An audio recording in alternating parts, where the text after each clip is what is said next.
twongeye kubasuhuza abakurikiye ibyahishuwe Media TV, nge muri kumwe nanone ni Maurice. Uyu munsi rero twongeye kugira umugisha wo kuba tugihumeka umwuka w'abazima. Turanezerewe cyane mu mitima yacu. Namwe rero tubifurije amahoro y'Imana, mwebwe mukomeje kudukurikira, mwebwe mukomeje kuryoherwa n'ibiganiro tugenda tubagezaho bitandukanye. Nanone ikindi twabibutsa, mujye mukora subscribe, like, comment ndetse musangize n'abashoboka. Tuba duhari ku bwanyu igihe cyose. Ni mwebwe tuhari ku bwanyu, ibi dushaka ni ku bwanyu. Rero namwe mujye mukomeza mubitugaragariza, mubisangiza abavandimwe, mubisangiza inshuti, mukanda like, subscribe ntimuyibagirwe, kugira ngo tujye dukomeza natwe dukore tubagezaho ibi byiza byose tuba tubabikiye. Uyu munsi rero nanone nk'uko mubimenyereye ibyahishuwe Media TV, tugenda hatandukanye, tugasura abantu batandukanye, inshuti, abavandimwe, tugasura abakozi b'Imana kugira ngo batugezeho ijambo ry'Imana, banatuganirize bitandukanye. Uyu munsi rero twongeye gusura undi muvandimwe, undi mukozi w'Imana, reka tumubahe abasuhuze. Murakoze cyane ibyahishuwe Media TV, turanezerewe kubana namwe. Amazina yanjye nitwa ibintu n'Imana Didas, nsengera ku itorero rya Dore Kimihurura, ni naho nkorera umurimo w'Imana. Nanjye nezerewe kubana namwe. Imana ibahe umugisha kandi Imana ibagirire neza. Murakoze cyane. Didas rero wiyumve mikaze, tugize ibihe bidasanzwe, reka tumuhe umwanya tuganirize ku ijambo ry'Imana, duhe ku gaseke yatubikiye. Karibu Didas, umwanya ni wanyu. Murakoze cyane. Nifuje ko twaganira ku magambo y'Imana aboneka mu rwandiko rw'Abaheburayo, ibice byaho ni 2. Turasoma n'umurongo umwe wonyine turi buganire.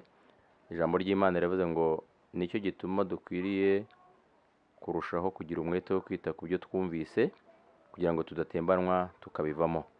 Ijambo ry'Imana riri kumfasha, nagira ngo namwe ndibafashishe muri uyu mwanya mwiza. Ni ijambo rivuga ngo dukwiriye. Iki dukwiriye ni iki? Hari igihe umuntu aba mu gihe, hari igihe umuntu aba mu gihe gikwiriye cyangwa se akaba no mu gihe kidakwiriye bitewe n'igihe arimo. Ikindi cya kabiri ni ijambo rivuga ngo kugira umwete muri cya gihe. Iri jambo ry'Imana dusomye ni ijambo riboneka hano muri Bibiliya. Ijambo ry'Imana rivuze ngo ibice 2 n'umurongo wa mbere, ni ijambo rivuze ngo nicyo gituma dukwiriye kugira umwete wo kwita ku byo twumvise. Iri ni ijambo, ni igihe n'urwandiko rwandikiwe Abaheburayo. Abaheburayo icyo gihe bari bantu ki cyangwa se ni bantu ki? Abaheburayo ni umuryango wa bene Yakobo. Yakobo tubona hariya mu ijambo ry'Imana cyangwa se mu rubyaro cyangwa se mu muryango wa Aburahamu na ba Isaka, ni Sheni cyangwa se no mu muryango wabo. Ariko icyo gihe bari abantu bubahaga Imana, babaga mu itorero babwiriza cyangwa se bumva ijambo ry'Imana. Ariko igihe kiza kugera, uwanditse urwandiko ntabwo bavuga umuntu warwanditse, n'amateka ntasobanura umuntu warwanditse, ariko rwandikiwe Abaheburayo. Aba bantu rero kubera ko bari abantu b'Imana, bubaha Imana, bakunda Imana, ariko igihe kiza kugera barateshuka. Hanyuma bamaze guteshuka, uwanditse urwandiko abandikiye abwirijwe n'Umwuka Wera, arababwira ati rero mwumvise byinshi, muzi ibintu byinshi. Urumva bari bafite amateka maremare kuva mu Egiputa, Imana ibakorera igitangaza mu butayu. Bari abantu bafite amateka maremare kandi bafitanye amateka maremare n'Imana. Hari igihe rero umuntu ageramo akaba afite amateka maremare afitanye n'Imana, kandi Imana yaramukoreye ibintu byinshi kandi byiza, ariko igihe kikagera akaza guteshuka. Ijambo rero nashatse ko tuganira uyu munsi ni ijambo rivuga ngo dukwiriye kugira umwete. Ijambo ryitwa kugira umwete. Impamvu dukwiye kugira umwete, kubera yuko hari ibintu bishobora gutuma tutagira umwete, tukaba twagira ingaruka zitari nziza ku Mana. Abaheburayo rero bandikirwa iri jambo barahwiturwaga bakabwirwa nk'abantu bamenye Imana, abantu bigeze kumenya Imana. Ngo igihe cyarageze noneho bamera nk'abateshutse, amateraniro barayihorera, ntibabagiterana. Noneho no kwegera igaburo ryera, ntibakirya igaburo ryera. Ubundi mu mateka y'ijambo ry'Imana cyangwa se mu ijambo ry'Imana, iyo dusomye ubutumwa bwiza bwa Yesu Kristo bwanditswe na Yohana, ibice byaho 6, hari ijambo ritubwira ngo umuntu utarya umubiri w'umwami wacu ntabwo azazuka. Niyo mpamvu umuntu urya umubiri w'umwami wacu Yesu Kristo, kuko ari igihango, ari urwibutso yadusigiye, azazuka, Imana izamuzura.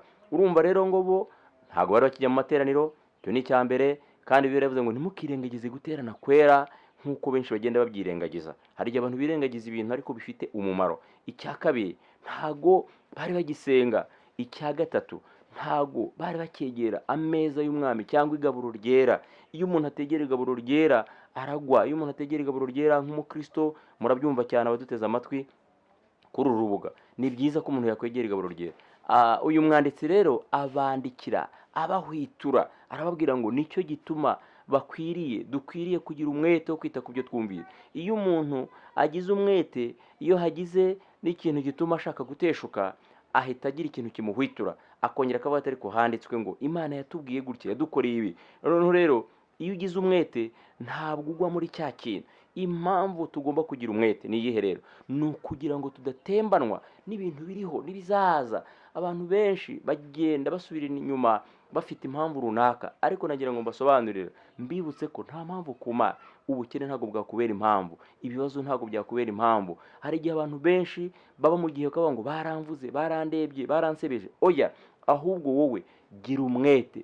Iyo uhuye n'ibibazo muri uru rugendo, Yobu yaranditse mu gice cya 7, aravanga umuntu wese yari mu isi aba afashe igihe mu ntambara. Intambara rero turwana nk'abakristo si y'imihoro, si y'amasasu, ntabwo ari iy'imbunda, ni intambara y'ubugingo, ni intambara yo kugira ngo tuzabashe kuragwa ubwami. Ubwo bwami rero bw'Imana ni ukugira umwete. Iyo umuntu agize umwete, Imana iramushyigikira. Iyo umuntu agize umwete, Imana imuba hafi. Iyo umuntu agize umwete, bya bintu byagombaga kumutembana ntabwo biba bikibayeho.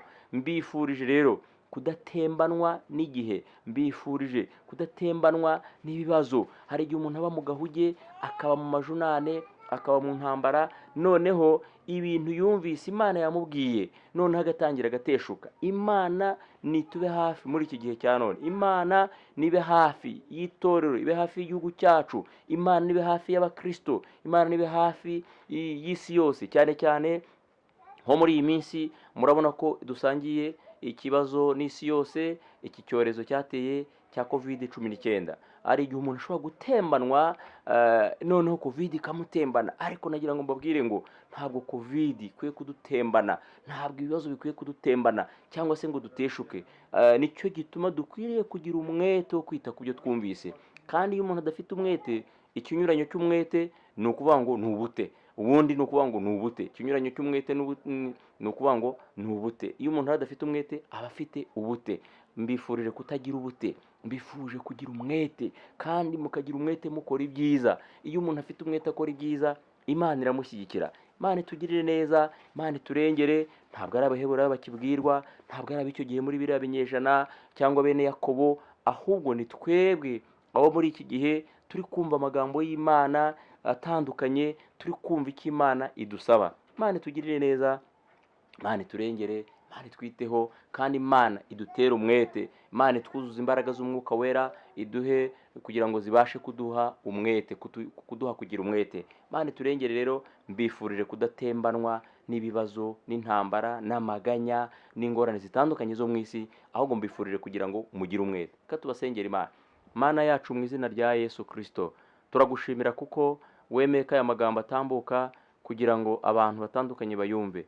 Dusenze duhendahenda kugira ngo uturinde kuba abanyabute, uturinde Mwami kuba abanyantege nke muri iki gihe cya none, ahubwo uduhe kugira umwete. Kandi kugira umwete nta kindi kizabidushoboza, n'imbaraga z'umwuka wera. Kugira umwete nta kindi kizabidushoboza, ni ukwibuka ibyo wadukoreye. Iyo umuntu yibutse ibyiza wagiye umukorera, agira umwete. Uturinde kwibagirwa nk'Abisiraheli icyo gihe bigeze bibagirwa, bagenda bahura n'ingorane zitandukanye. Ariko turasabye kugira ngo uduteremo ishyaka n'umwete byo kugira ngo twongere twumve kandi twongere dukunde ibyo gukiranuka, udushoboze mu byo gukiranuka, kandi uturinde kuzagira ibintu bidutembana. Uturengere nk'Abanyarwanda, nk'abene data, nk'Abakristo. Urengere igihugu cyacu cy'u Rwanda, uturengere muri iki gihe cya none. Urengere isi yose ifite ibibazo, ubwo isi ifite ibibazo idafite igisubizo. Turasenze kuko ari wowe wenyine watanga igisubizo kugira ngo abantu bagubwe neza. Urakoze, turagushimiye kuko witeguye kudufasha no kuturengera, kandi ukazaduha imbaraga zo kugira umwete, ntituzibagirwe ibyo wadukoreye.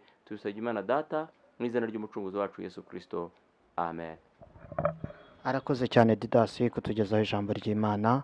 Rero murakoze namwe mwadukurikiye. Icyo dukomeza kubabwira, mujye mukomeza gukanda share, like, subscribe, comment, tuba tubitegereje kugira ngo natwe turebe aho dukwiye gushyiramo imbaraga. Turabategereje rero, turi hano ku bwanyu, mukomeze mudushyigikire, natwe turakomeza tubagezaho ibiganiro bitandukanye, dushaka abavugabutumwa batandukanye. Uwo mwashaka kudutumaho mwatubwira tukajyayo, rwose tuba duhari ku bwanyu. Murakoze, Imana yo mu ijuru ibaha umugisha. Amen.